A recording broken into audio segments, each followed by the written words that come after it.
Hey everybody, this is Taylor with Royal Gorge Anglers in Canyon City, Colorado, the oldest fly shop and fly fishing guide service and only Orbis endorsed outfitter on the Arkansas River Basin.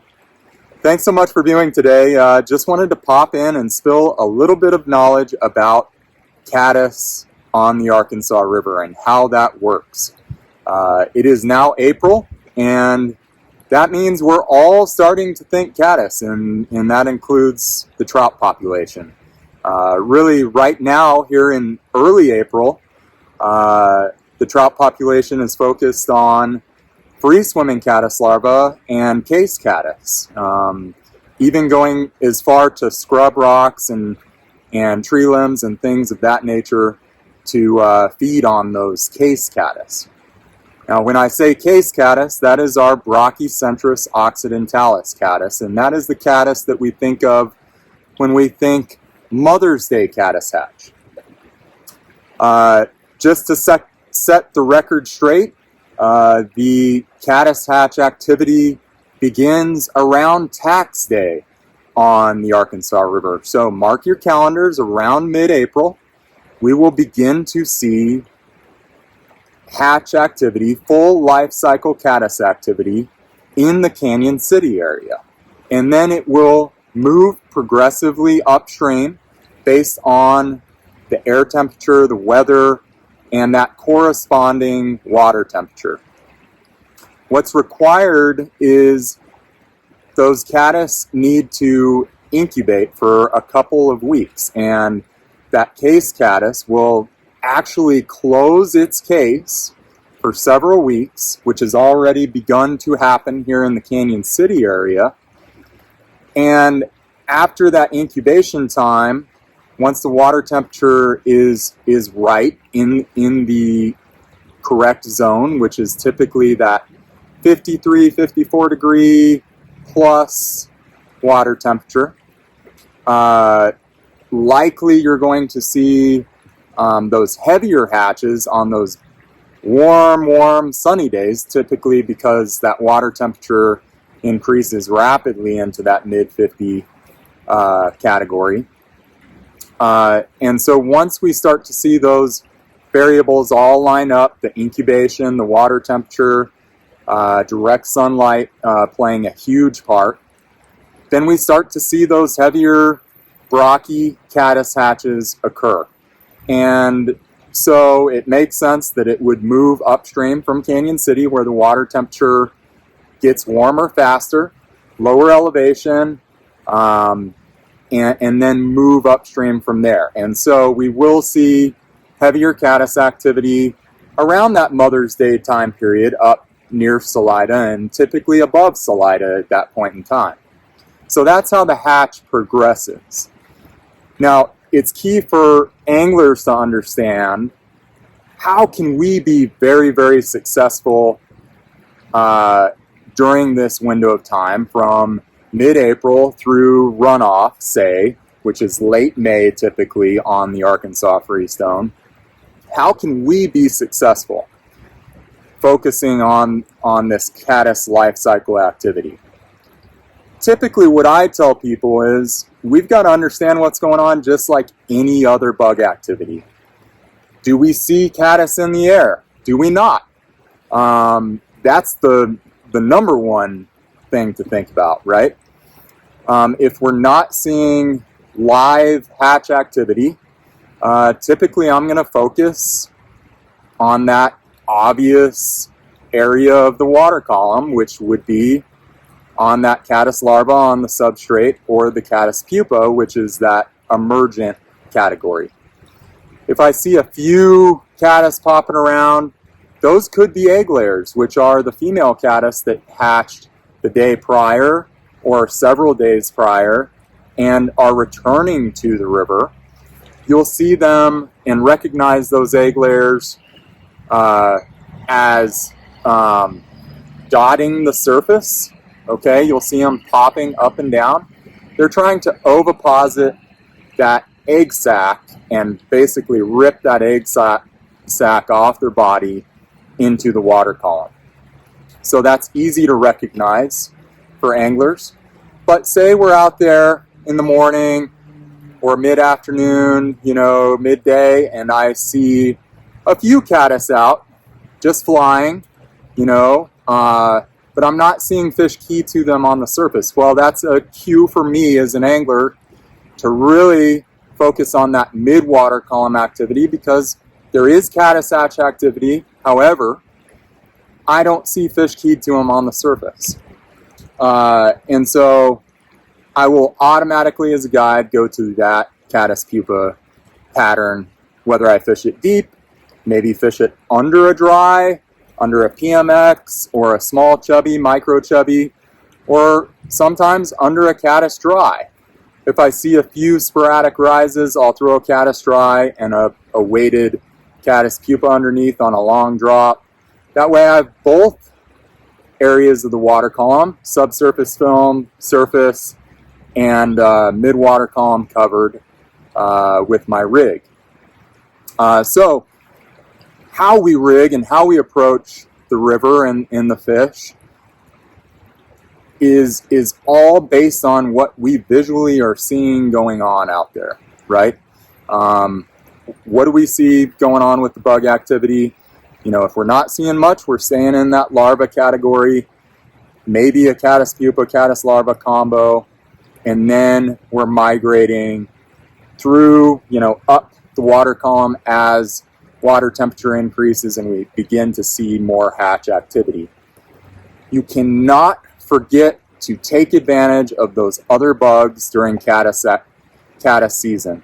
A lot of people come and they say, well, I'm here to fish the caddis hatch. What dries, emergers, and nymphs do I need in the caddis category? And I'll tell them, hey, absolutely be prepared with that full life cycle of caddis. However, you need to also be prepared with our heavy hitters right now, which are and continue to be the blue-winged olive life cycle, nymph, emerger, adult, stonefly nymphs, cranefly larva, obviously those free-swimming caddis larvae, which are not the Brachycentrus occidentalis, but are very present in the water column throughout April and May, and really through the summer season. And we see a lot of those hatch in the summer. We'll see some of them hatching in the spring. Streamers are and will continue to be, a breadwinner method for our guides as well. So we need to be prepared with the full gamut if we want to go have the most productive day possible. We can't just tractor beam zone in on that caddis activity alone. And so I just want to make that clear to everyone. From a guide's perspective, we will fish whatever the fish are willing to eat, okay? And during caddis season, that doesn't always mean caddis alone. And most oftentimes, it does not mean that. It means blue-winged olives, stoneflies, craneflies, and that caddis life cycle, okay? So, just a few tidbits of information to set you on the right path. I'm going to show you a few caddis larvae, what those look like in the comparison between a free-swimming caddis and a case caddis and what that looks like. In early April, we're very focused on these, and we'll continue to be focused when we're fishing near the substrate, when we're heavy nymphing. And so I want to show you a few of those and what those look like, as well as a few patterns back at the fly shop that will be successful there and through the life cycle. Alrighty, folks, so I pulled a single rock out of the river here, and a great representation of various different types of caddis. There are over 40 different types of caddis in the Arkansas River, and you can see here we've got a great representation of free-swimming caddis. You can see them kind of crawling around here, bunch of them in kind of this moss here. These are Glossosoma. These are free swimmers. And then we've got some big gravel case builders, which we we're seeing more and more of these in the Arkansas. I mean, there have always been a lot of them, but they're more of a tannish body. See if I can squeeze one out of there. But there are a lot of these guys kicking around. And so you'll see those gravel builders. And then our Brachycentrus, we've got a few of those on the rock here. And if we squeeze that guy out, you can see him pop out. You know, that's going to be our Brachycentrus, you know, tax day patch caddis. So, you know, in early April, we can see what's prevalent in this kind of, you know, substrate sample. We've got, you know, so many free swimmers, but a lot of gravel builders as well. You know, and these are all size 16 primarily. And just wanted to give you a look at what those various caddis larvae look like. And then we'll go back and take a look at some caddis representations pattern-wise at the fly shop. Alrighty, team. So we're back in the fly shop, and we've you know, seen our case caddis and caddis larva and kind of what is active at the moment. However, we need to be prepared with the full life cycle, and so I'd like to get in depth with the full gamut of patterns that will represent each life cycle stage, starting with our case caddis, which we saw you know, in real life here this morning, our caddis larva, which we saw some of, and then as water temperature gets where it needs to be, and these caddis have you know, incubated and or in the free swimming caddis case, they're ready to hatch, our caddis pupa or emergent stage here, and then our adults, our egg layers, our attractors for dry dropper, and our spent caddis. So we've got the full life cycle here, okay? Each row representing one of those life cycle stages. All of these patterns are available at royalgorgeanglers.com or here in the fly shop. And as always, we love to educate. That's what we're here to do at Royal Gorge Anglers. We're not going to hold back information. We want people to learn, to get out there, enjoy their days, and be more successful on the water. That's what we're all about. But of course, you know, to keep the doors open here at the fly shop, we need to sell flies. So if you love this video, we would love for you to hop online, grab a few bugs, or come by the fly shop on your way up the river and support local fly shops everywhere. That's always what we encourage. Okay, diving into specific patterns. And starting with our case caddis, which we saw our gravel builders, those larger cases when we were on the river. And this is a bread crust, which is a fantastic gravel case builder caddis pattern. We've got our bread crust tied on a jig hook, which has been a fantastic producer for us thus far this spring. And this is one of Pat Dorsey's, both Pat Dorsey patterns, as is our third pattern on the board, which is his Brachycentrus case caddis. Really a fantastic pattern tied on a jig hook like this bread crust is. You know, we're big Euro-nymphers here on the Arkansas, but if you're not a Euro-nympher, these are equally as productive patterns under an indicator or under a dry fly if you wanted to go dry dropper. Another case caddis pattern moving into that smaller Brachycentrus occidentalis case. And this is feeding caddis, which is Ben Ferimsky's pattern.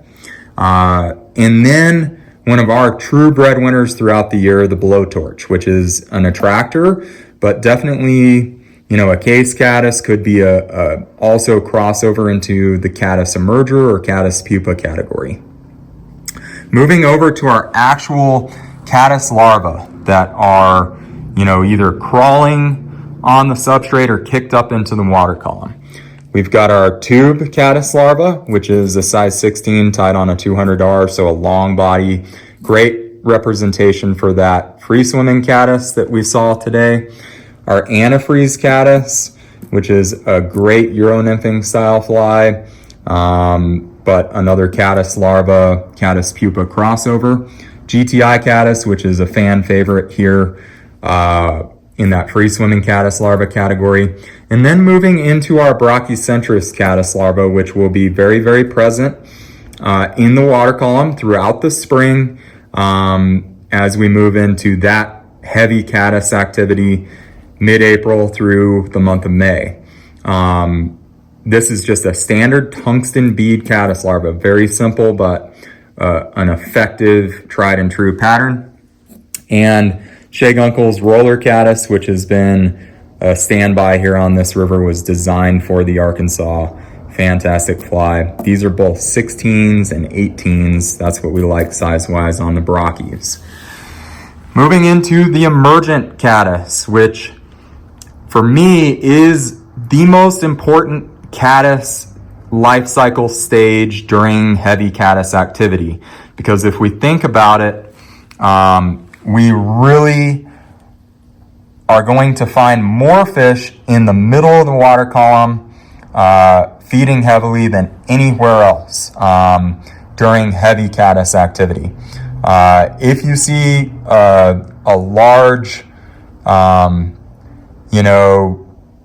school of fish feeding on the surface, of course we want to go dry fly at them, but imagine how many fish are on the surface, double, triple that, quadruple that, maybe even more, are under the surface feeding on emergers, because it takes less calories, less effort to eat those emergent caddis pupa. They don't have to get on the surface. They don't have to expel that much energy to eat those emergers. And during heavy caddis hatch activity, I have always found as a guide that I can catch as many or more fish on that emergent pattern. And I can fish it also when there's not heavy caddis activity. The fish are conditioned to this fly. When we're fishing it, we love to swing it because we get that movement that we really want. And so just a lot of fun to fish this life cycle stage. And once these caddis start popping, it is pretty much always on an nymph rig, a dry dropper rig. It's always part of my rigging during that caddis season.